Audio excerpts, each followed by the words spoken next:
Thank you, everybody, for joining this week's virtual meetup hosted by the Epilepsy Foundation of Wisconsin.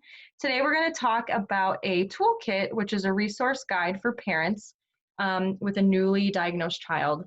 And I want to note that this also can be used for adults as well.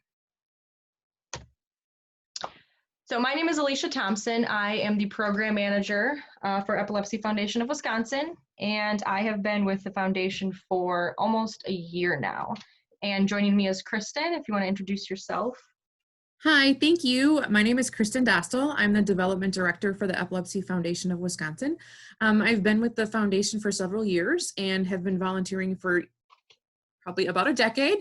So definitely been around the epilepsy community for quite a while, and excited to talk to you guys today. Wonderful. So the agenda for today is we're going to go through what you see on the screen, a little bit about what the purpose of this toolkit is, how parents can use it, and then there are 6 sections. We'll kind of just touch a little bit on each of those, and we'll get started. So the purpose of this toolkit is it's a resource guide for parents, and it's also a really great organizational tool.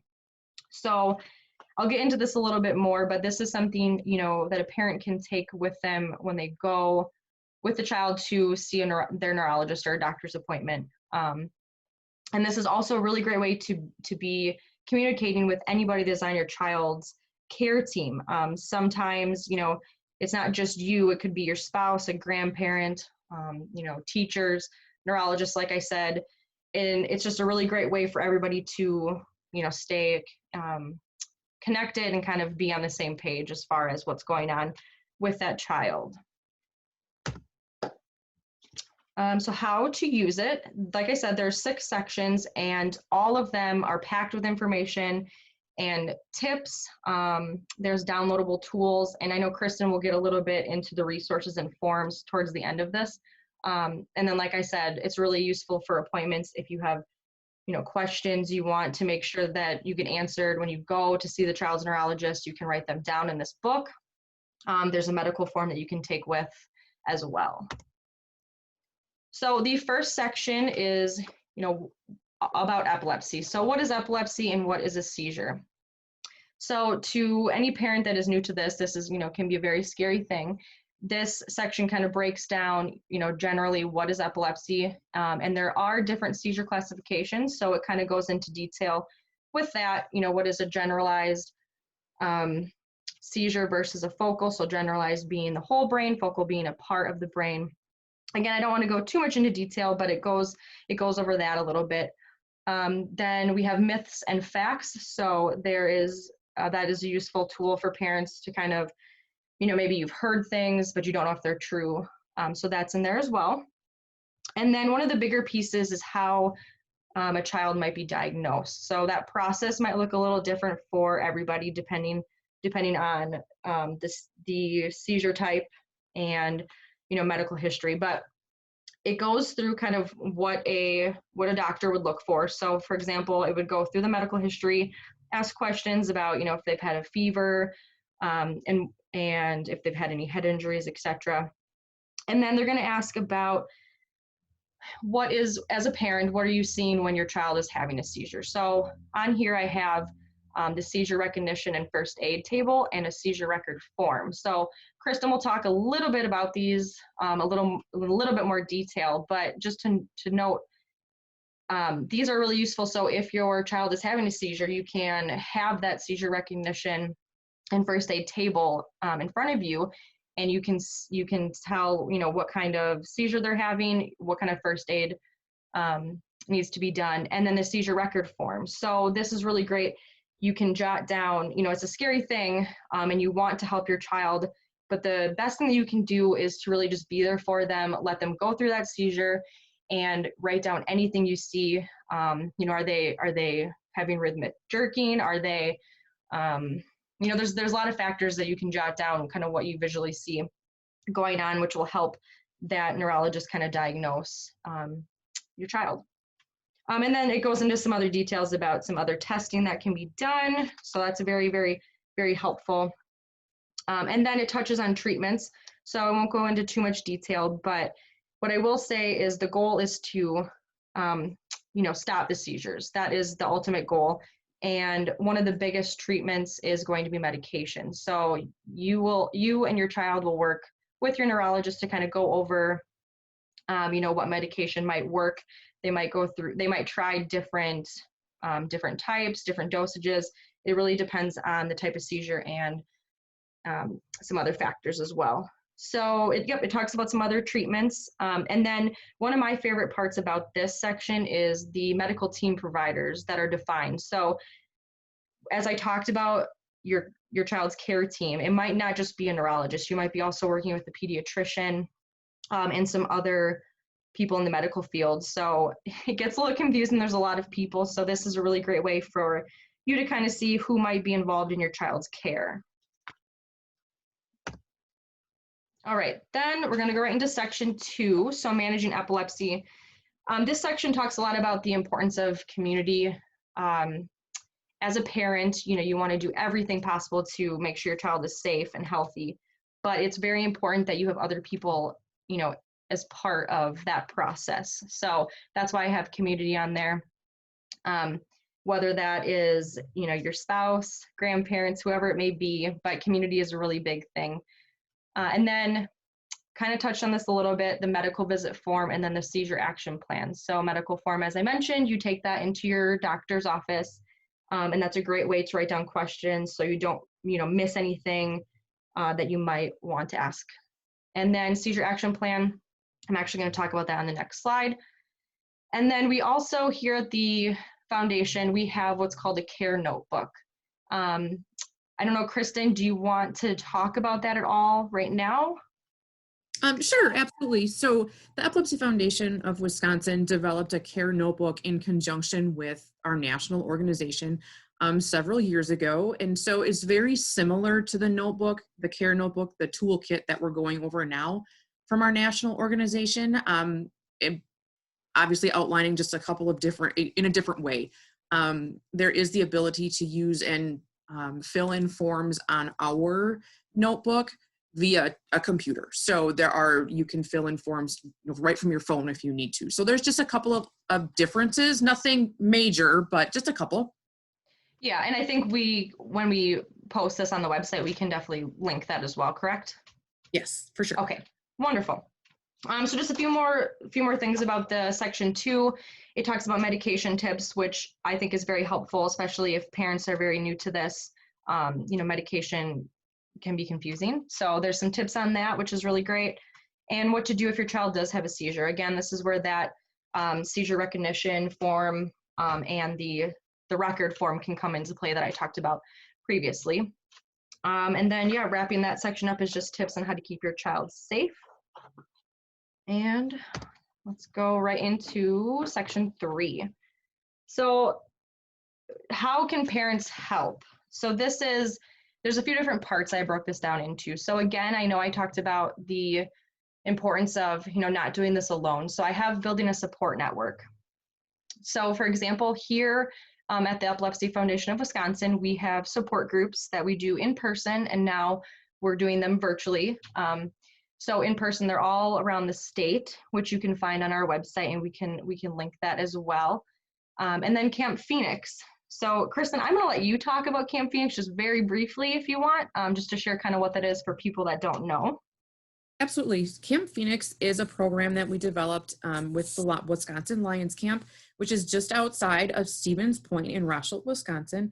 And Camp Phoenix is an opportunity for children ages 8 to 17 to get to experience a normal camp experience, just like any other kid, but a little bit more specific on, they get to spend the week with children that are just like them, children that have epilepsy, where epilepsy isn't a huge, massive event like it potentially could be in school where there's a lot of people watching. It's not the norm.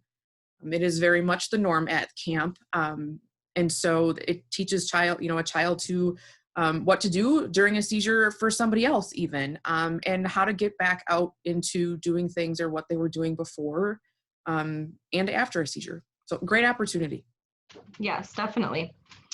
And then next I have respite care, because truthfully, sometimes, parents need to take a break.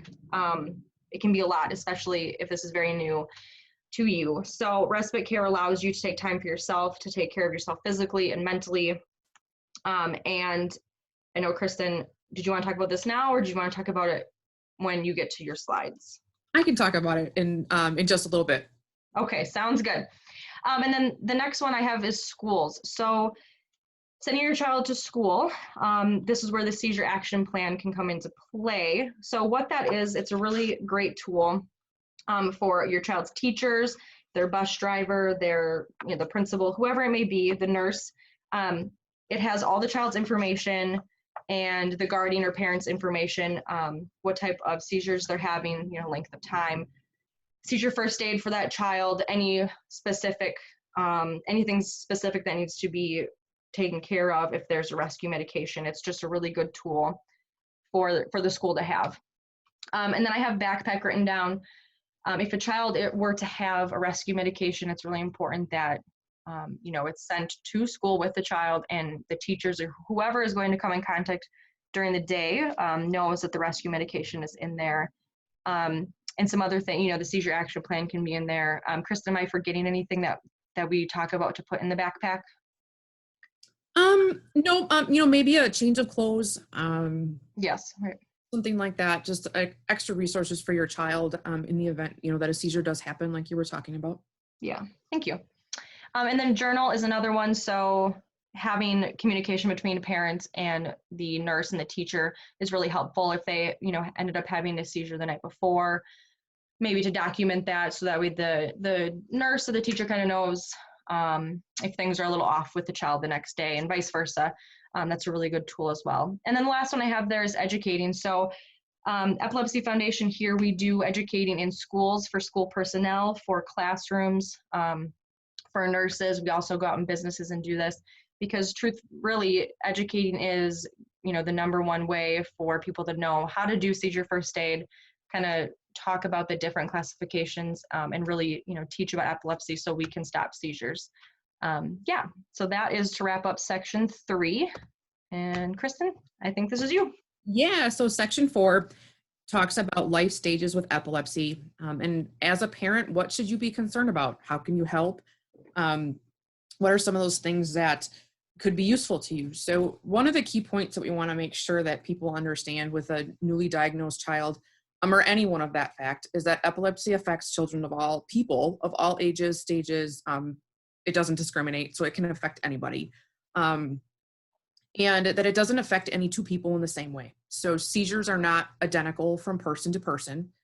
Somebody might have what we call a baseline for their seizures, but it's not going to mimic exactly anybody else's. So it's important to realize, to know that epilepsy is unique in that way. The section also talks about communication. So communication is going to be key, whether it's talking to your child, whether it's talking to your care providers, whether it's talking to friends, family, the Epilepsy Foundation. And so, it talks just a little bit about how to do some of those things.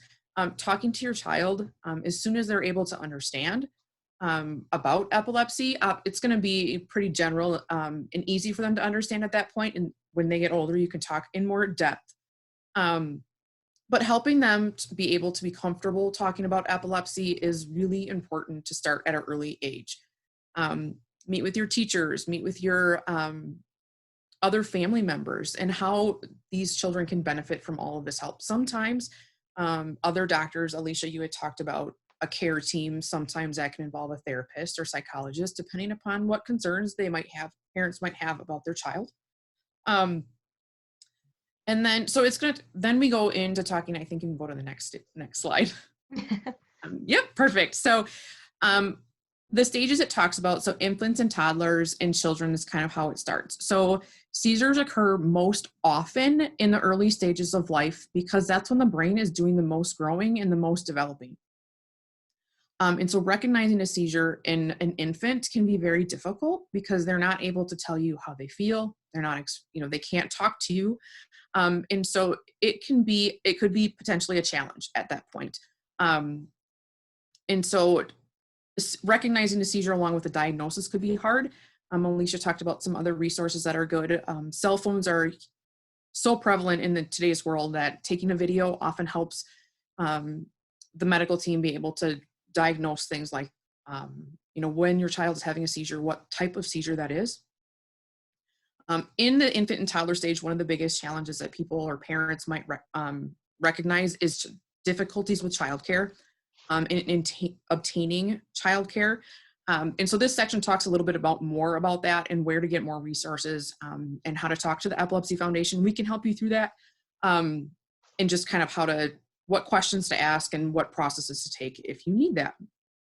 The next stage of life, so children, so obviously around the age of 4 to probably 10. So obviously at this stage, children are going to be more aware of what's going on, and it can impact their lives in different ways. So it can impact more on, obviously they're going to school. So it can impact school, it can impact sports that they play, friends. And so the more that you talk to your child about that communication aspect, again, the better it's going to be for them. So just make sure that they live, they're living a happy, healthy life. And again, talk to them, you can show them videos. The Epilepsy Foundation has some great resources, and how to explain what a seizure is to them, and maybe what happens, during their seizure, so they're able to understand, so it's not such a scary thing to them. And then possible challenges, I think we kind of might be a little self-explanatory in there when we talk about school. Alicia mentioned the seizure action plan, which we'll go over at the end, but that could, school is a big potential challenge there. You can go to the next slide. So the last stage it talks about with as to children is the adolescent stage. And so the preteen, early teen years is difficult for everybody, no matter if you have epilepsy or not. So there's lots of changes going on. There's temptations, things like that. And the key point that we want to talk about this is talk openly, and as often as possible with your child, and about other concerns that they have. So whether it's epilepsy, it could be other things that are going on at school, things that are going on with them. They're doing lots of change, their bodies are changing. There's hormonal changes, things that are like that going on. Social life can definitely be a challenge at this stage. I think everybody remembers being in that adolescent stage in school. Driving is a big component for adolescents. And so if a child has active epilepsy and active seizures, they're not able to drive unless they are seizure-free for 3 months in the state of Wisconsin. And so that's, each state is unique. And so not all of them are the same across the board. There's other concerns in the adolescent section that you definitely can read into, but I don't want to go into all of those, as this is kind of a tool for parents to utilize on their own.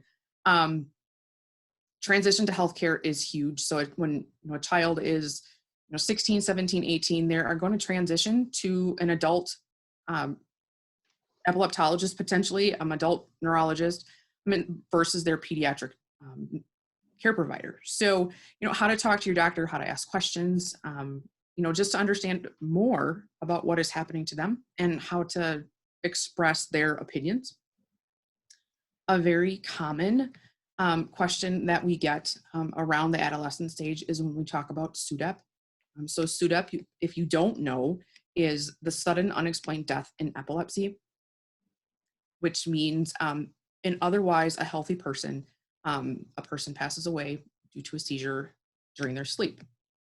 So this can, although it's rare, epilepsy isn't rare. So it's a big question that parents are going to, potentially ask. And so we want to make sure that parents are able to ask that question of their care provider.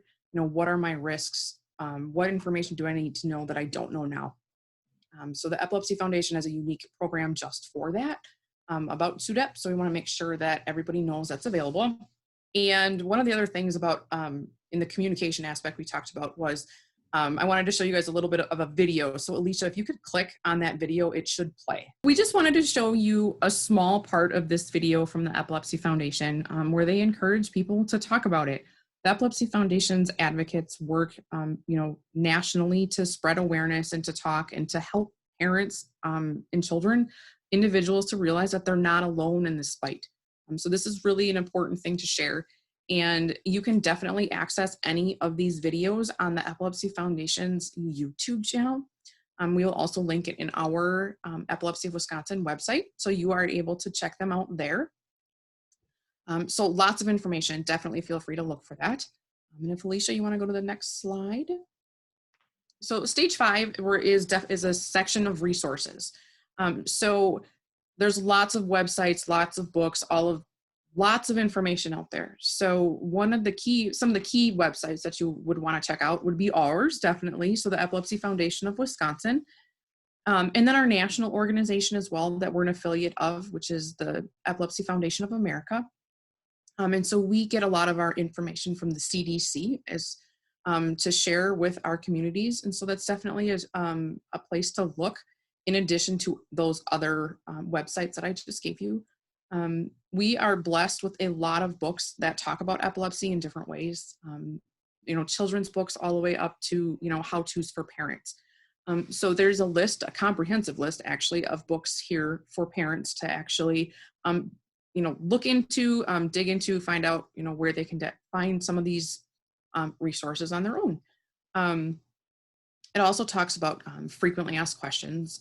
So questions about epilepsy, questions about types of epilepsy. I'm not going to go through them just because if somebody has a question, they definitely can check it out. And common epilepsy terms is a big one. Alicia, you mentioned that common, the medical team and what that means. So common terms, epilepsy there's a lot of components to it. And so when we talk about seizure classification, Alicia talked about generalized or focal. So what that means and what are the subcategories of each of those? Excuse me. See, I did it. The classifications for seizures were redone in 2017. So this is a great place for people to look at what a seizure used to be called versus what they call it now. So the doctor is going to use most likely the updated term, and somebody would potentially maybe remember a term that they had heard as a child, and so they would maybe reference that. And so it's just an easy way for parents or individuals, anybody looking for more information, to put 2 and 2 together there. And then the local Epilepsy Foundation is us. And one thing to note there is an Epilepsy Foundation in almost all of the states in the United States. So the support network for the foundation is huge. The support network for our clients, for the people impacted by epilepsy, is incredible. And so to make sure that, people aren't alone in this journey. This journey is not an easy journey, but you don't have to go through it on your own. So that's a great information resource there. And then Alicia, if you want to go to the next slide, we'll talk about the stage 6 of the toolkit talks about forms. So this is a place where you can access all of the forms that we have talked about during this discussion, and forms that we have not talked about. So Alicia mentioned the seizure recognition and first aid form, which is the form that you see on the left. And this is something you can print out. This is something that you can share with other people, school personnel, friends and family, or even keep it to yourself as an easy access so you can understand a little bit more of what seizures potentially look like, what happens, and what do you do? Because seizure first aid isn't always the same for every type of seizure. And Alicia mentioned the seizure action plan, which is pictured on the right, which is an amazing tool for children or anybody affected by epilepsy if there's other care involved. So this is a form for everybody to be on the same page. So medical team, education team, and family team. So all of the resources are listed there, what to do, how to do it, who to notify, are there medications, what steps do we go through? So the seizure action plan is available on our website, not in this toolkit. So this is accessible for anybody at any time. And Alicia, if you want to go to the next slide. Some of the other forms that are available, and there's a lot of them, so it could be potentially overwhelming to see, but a medication record, a seizure record, medical appointments, a list of medical providers, a list of school personnel, teachers that the child has or has had, a telephone log. All of this is meant for somebody to be able to take this toolkit or these forms and have everything that their child is going through with epilepsy all documented in one place. So anything that goes on is recorded in some way or fashion. So this is almost a sense of safety, that it's all right in one place, that you're not going to forget something. Because you only get a certain amount of time with your care team. I think everybody knows that. And so we want to make sure that our clients and their parents have all of these resources available at one time. So the two we talked about were the toolkit from our national organization and then the Epilepsy Foundation of Wisconsin's toolkit. And so these forms are able, you can print them off like we talked about earlier, or you can fill them out and save them, on a laptop, on an iPad, on a phone. All pretty easy. And where can you find these? Is that kind of where I talked about that already. And really, it's, if you have questions about how to fill any of these out, where do you get more of them, or I need to change something, you can customize these if you need to. So if you don't need to call them, or you need to rechange it to something else, feel free to do so. This is your child, your journey. This is just meant to be a tool to assist you. So that pretty much sums up what the toolkit is. And there is a lot of information in here, but definitely feel free to explore at your own time. And so this little talk that we did was just to kind of go over it at a high level. So there wasn't anything that we dove into too deeply, to give you a lot of information all at one time. So, definitely look into it. Give us a call, give us an email if you have any questions. We'd definitely be able to answer them for you if we can. If we cannot, we will definitely help you find those answers. And we look forward to working with you. We know this journey is not an easy one. And so for you to have a support system from day one is huge. And so there are people there for you in every capacity to help you get through this, and to help you live the normal, happy life that everybody would like to live. So thank you so much. Yes, thank you very much. Have a great day, everybody.